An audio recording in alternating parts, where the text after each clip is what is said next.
Now at 10, why Joplin Public Library members will need to fill out new registration forms to continue their accounts. Plus, Joplin community members pay one last visit to Columbia Elementary ahead of its permanent closing. And the city of Joplin previews their upcoming Joplin Goes to the Movies event. The 4 states' most watched news starts now.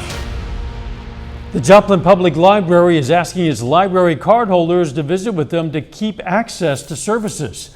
This is KOAM News at 10. I'm Dow Quick. KOAM's Yana Hautala talked with the library director and residents about a change with the current system. The Joplin Public Library is revising their registration form. They ask residents to fill a new form to stay eligible for services. There's been a change on the state level where we have to be in compliance with the administrative rule by July 31. And so we had to revise some of the library policies that we have, and in turn that meant we revised our registration form.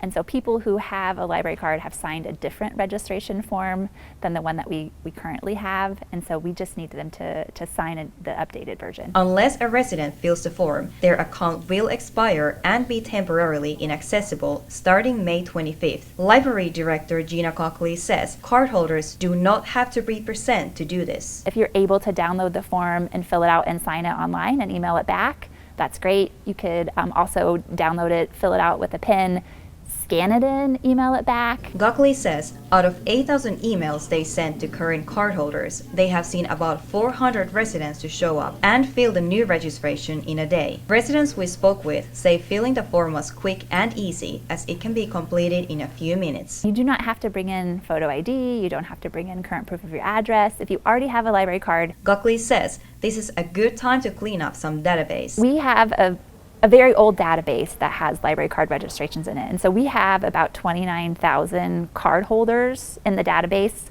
but really only about 13,000 of those people have used their card in the last year. In Joplin, Yana Hautala, KOAM News. Now, Gockley says residents who have their Wi-Fi hotspots already checked out can continue to use them, but they're going to eventually have to come in and update their form if they check out something in the future. The city of Joplin is holding another sesquicentennial event tomorrow. The Central Christian Center will host this month Joplin Goes to the Movies. Tomorrow's movie is going to be There's No Business Like Show Business, starring Marilyn Monroe, which follows a family of performers when a love interest threatens to break up the act. The center was formerly known as the Fox Theater. Officials are excited to see it brought back to life. But you've got to see the lobby. It is a relief of the outside, and the lobby is a Spanish revival. It's great architecture. It's unique in the area. Once you get into the theater, the Spanish motif continues with the sconces on both sides of it. Wow, that's going to be fun for more than just the movie. The movie is going to begin at 6 p.m. at the Central Christian Center. Joplin schools today gave residents and alumni a chance to walk through Columbia Elementary School one last time. The building is set to be demolished this summer. It was built in 1927 to replace Columbian Elementary. But Columbia and West Central Elementary students now attend Dover Hill Elementary, meaning the old building is no longer in use.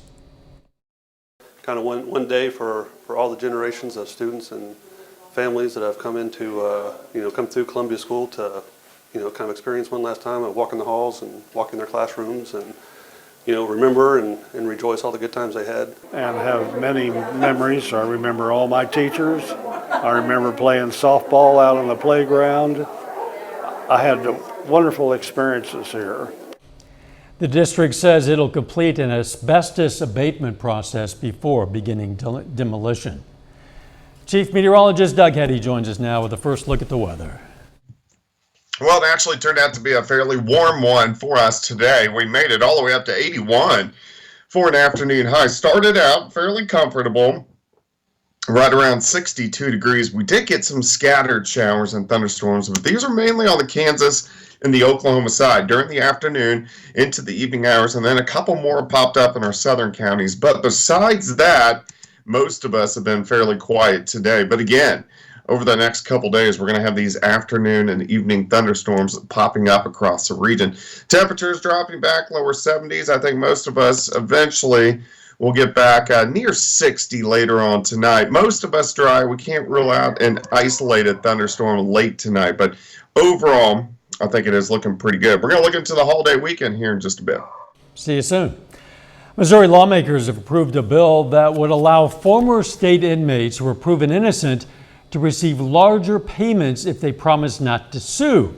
The bill removes the provision of a previous law limiting payments to cases where innocence is proven solely as a result of DNA analysis. If the bill is signed by Governor Mike Parson, more inmates who are cleared after previous convictions would become eligible for the payments. The bill increases the per day amount from $100 to $179 and bumps up the allowance for annual payment by nearly $30,000 to $65,000. But the former inmates would have to give up their right to sue the people who put them behind bars. There are just 8 days left for Congress to pass a bill to raise the debt ceiling and avoid defaulting for the first time in American history. Negotiators met at the White House again today, but a deal does not appear imminent, with Republicans saying they are still far apart. Florida Governor Ron DeSantis has formally jumped into the race for president. He announced his 2024 run today on Twitter, but it did not go smoothly. Reporter Nicole D'Antonio has the latest from the White House.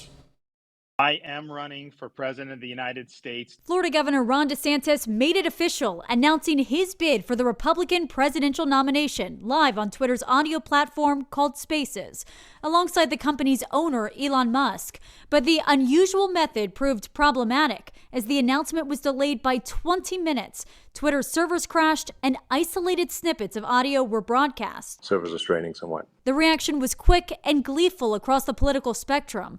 President Biden tweeted, "This link works," linking his campaign donation page. And the strength to win. DeSantis will take on former President Trump, who announced another run in November and has kept a steady stream of criticism directed at DeSantis. Ron DeSantis. Did anyone ever hear of DeSantis? The sanctimonious. In campaign videos and interviews, fellow GOP presidential candidate Nikki Haley compares DeSantis to Trump. The way he speaks, the way his hand gestures are, the fact that he's moved his policies, whether it's Ukraine and Russia to entitlement reform, he's done a total 180. All of it's copying Trump. DeSantis appeared on Fox after his announcement. We know the country's on the wrong track. We see it with our eyes. We feel it in our bones. A CBS News poll shows DeSantis trailing Trump by over 30 points. Nicole D'Antonio, CBS News, the White House. Other Republican candidates vying for the nomination include South Carolina Senator Tim Scott, former Arkansas Governor Asa Hutchinson, businessman Vivek Ramaswamy, and talk radio host Larry Elder. Former Vice President Mike Pence is also expected to announce his candidacy. Coming up, Make-A-Wish grants a Webb City, Missouri boy a trip of a lifetime. Plus, we're going to check out a brand new tool for the KOAM Skywatch weather team. A Joplin High School student is back in town after representing the school on the international level. Anna Barnhart is a junior at JHS with a penchant for science experiments. He spent a lot of hours working with mice, studying how various diets impact simulated Alzheimer's disease responses. That work won her the MSSU Regional Science Fair and several other awards. It also earned her a spot in last week's Regeneron International Science and Engineering Fair in Dallas, Texas. Congratulations. A Webb City Elementary student is getting his dream Disney vacation thanks to the Make-A-Wish Foundation. Abel McCrae's trip was announced during the end of school assembly in front of all of his classmates. Abel was born with a medical condition where only half of his heart developed, and by 4 months old, 4 months, he had a heart transplant. Well, now the third grader, Abel, is feeling good, excited to get his lightsaber, he hopes, as well as experience some other park amenities. First off, I was gonna get on some rides, get to the water park and all kinds of fun stuff. He was in the Webb City School District. I have 4 kiddos in the Webb City School District here. I've granted wishes in the Joplin School District, Carthage School District, Carl Junction School District, but this is my first Webb City, so that's really special to me. Since Abel received his heart transplant again at 4 months old, he's been healthy and active. Some local High-Speako Parker Stores employees presented a donation to the Ronald McDonald House Charities of the 4 states. The donation was worth more than $3,600. It's the first of 4 donations the organization plans to make to the house as part of their 2023 giving program. High-Speco chose Ronald McDonald House Charities because their mission closely aligns with our company's core values, and their work in child care is both significant and inspiring to us. So we'd like to be involved with the betterment of our communities so we can make an impact on the customers and the people that we serve. Each of High-Speco's 7 locations chose a local charity to support quarterly. The giving branch of Flat Branch Home Loans in Joplin today presented checks to some nonprofit organizations and one individual. The philanthropic group usually receive requests for donations, and this month they received several from the Joplin area, so in return, they held a reception for the recipients. The giving branch presented checks to Jackson's Badgers, Fostering Hope, Abide Missions, Inc., and Bright Futures of Joplin. We have 87% of our employees that are giving to the giving branch. We've raised over $700,000 for the Joplin community. We've been able to give $424,000 to individuals, as well as $276,000 to nonprofits here in our very own backyard. The giving branch also presented a check to one person. That check went to Elizabeth Drowning of Carthage. Elizabeth, or Libby as she's known, learned she has an aggressive brain cancer. The giving branch donated $50,000 to help cover her cost of living, medicine, and travel expenses. We have a brand new tool to help keep you informed of changing weather conditions. Chief Meteorologist Doug Heddy has more. There's a new addition to the KOAM Skywatch weather team, going the extra mile to keep you and your family safe during hazardous weather. This is the new Skywatch Storm Tracker. The Storm Tracker can go live anywhere, anytime, allowing our team to give you up-close look at severe weather as it rolls through the region. Equipped with multiple cameras, you can ride along with the Skywatch team live on air, online, on the go, through our YouTube page and on the KOAM Plus app. The Storm Tracker keeps our team in the field connected live to our forecasting systems at the station. This is an all-new resource, does more than track severe weather. We'll bring live, up-to-the-minute reports on flooding, snow, and any other hazard you might face to keep you ahead of the storm. Safety is our top priority for the communities and our teams in the field. The Storm Tracker won't be driving into paths of tornadoes. It will track where the weather is, where it's going, and how it affects your day. And you're going to get the chance to check out the Storm Tracker in person. The Storm Tracker and Skywatch weather team is going to be at Roper Kia Mitsubishi on Friday, June 16th from 11 a.m. until 1 p.m. Put it on your calendar. A little bit later, we're going to announce more chances to see it. Doug is up next with a complete look at the forecast. And a little bit later, the Liberal Bulldogs baseball team faces off against St. Elizabeth for a chance in the state semifinals.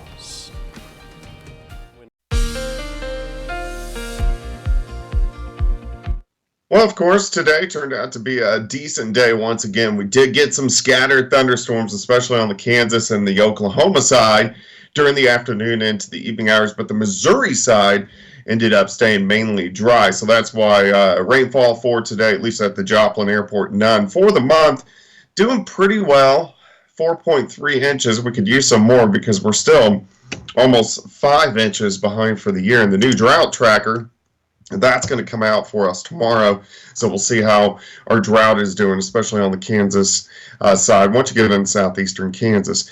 All right, those isolated thunderstorms we had earlier this afternoon into the evening hours, most of those are gone. We still have a few stray little thunderstorms out there. You can see one just near Grand Lake and then into northwestern Arkansas.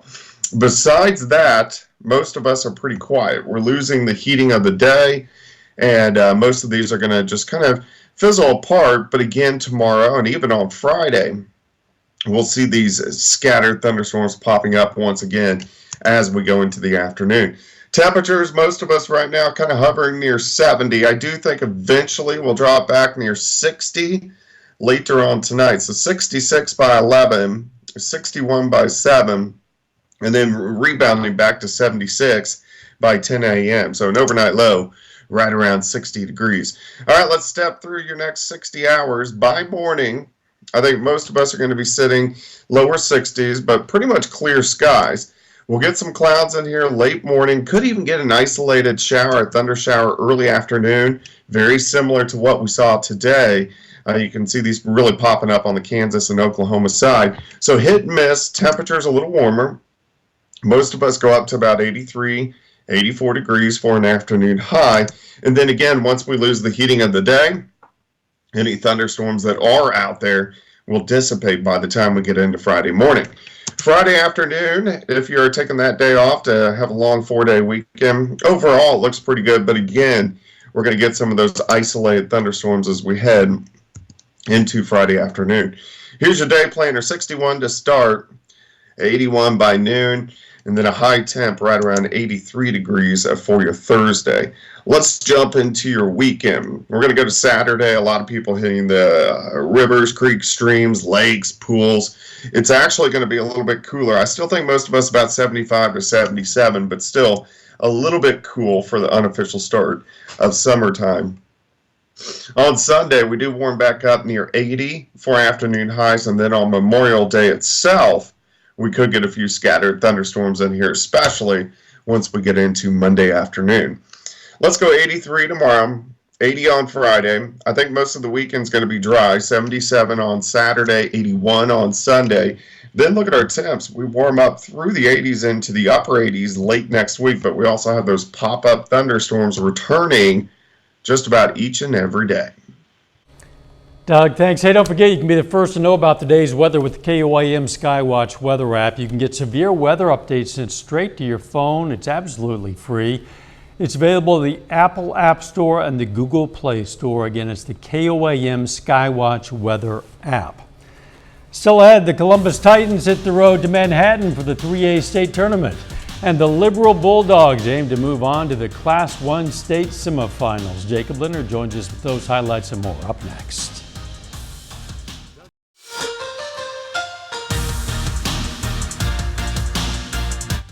Well, tonight is a big night for the Liberal High School baseball team. Liberal has a chance to move on to the state semifinals this evening, hosting the St. Elizabeth Hornets. Now, the winner of this game plays in the Final Four of the Class 1 state bracket on Monday in Ozark. We'll start top of the first inning. Peyton Morrow gets Liberal on the board with a solo homer to right. The Bulldogs go up 1-0. Later on, same inning, runners on for Liberal. Brody Wilson lines this one up the middle into center field, bounces around defenders. Nate Smith comes in to score. Liberal takes a 2-0 lead in the first.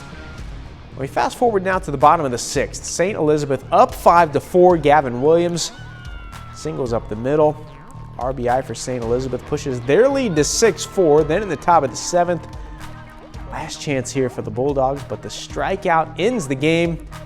St. Elizabeth defeats Liberal 6-4 to move on to the semifinals. The Hornets moving on to play on Monday. And their fight, they're resilient. I mean, it would have been easy St. Elizabeth's played in the state championship 4 years in a row, and these kids knew that.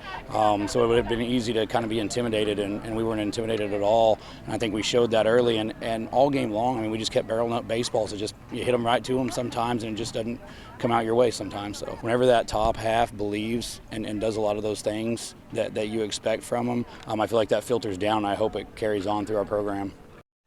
Well, tomorrow is the opening day of high school state baseball and softball tournaments in Kansas. We have 9 local teams fighting for state titles this week. On the baseball side, the Columbus Titans are back in the 3A state tournament for the second straight season. The Titans hit the road to Manhattan earlier today. Columbus is the 2 seed in the 3A bracket. They'll face the 7 seed Bishop Ward in the first round tomorrow morning at 11 a.m. Now, last season at state, Columbus finished as 3A runner-up. Here's the team on getting back to Manhattan and earning another shot at their first state title in program history. That'd be amazing for these boys and for this community. This community has done an awesome job for us. The parents have been great, but for these boys to finish, the year and finish it like, that's our motto, it would be awesome for them. You got high expectations going up there, getting second last year, so obviously know a lot of people want us to make it back there, and people say it's a lot of pressure, but we try and have no pressure. Their mentality is a little more ready to go, and they're just ready to get up there and play ball. We got the first game instead of the last game, You know, last year waiting all day was bad for them. This year they're get the first game, get up and ready to go. The St. Louis Cardinals are slowly creeping back toward 500 the last few weeks. The Cards won 12 of 16 to get to 22-28 overall this season. And tonight, St. Louis on the road against Cincinnati for Game 3 of their 4-game series against the Reds. The Cardinals, though, get pounded tonight, 10-3. Lars Nootbaar 2 for 5 with a homer and a pair of RBIs for St. Louis. In the American League, the Royals finish up their 3-game series with the Tigers tonight. The two teams have split the first 2 games of the series. Tonight's game, KC falls 6-4. Vinny Pasquantino, though, goes 3 for 4 with a double and an RBI. So Liberal high school baseball sees their season end in the state quarterfinals. It's always a good season when they make the quarterfinals. They finished 19-12 overall. Certainly a reason to be proud. We'll be right back. Let's check back with Doug Heddy for a final look at the weather. All right, it looks like a pretty calm night for us tonight as we drop back right around 60 degrees for an overnight low. 83 on your Thursday. We are going to get those pop-up afternoon thunderstorms once again. They're going to be very scattered, even a few popping up on Friday. But I actually think heading into the holiday weekend, most of us are looking pretty good. A little bit cooler Saturday, back to 81 on Sunday.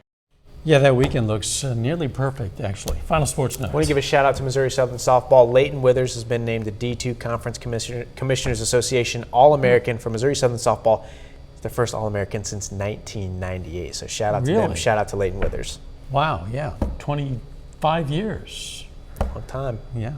Thanks for joining us. Morning show starts at 5 a.m. Let's make it a great tomorrow.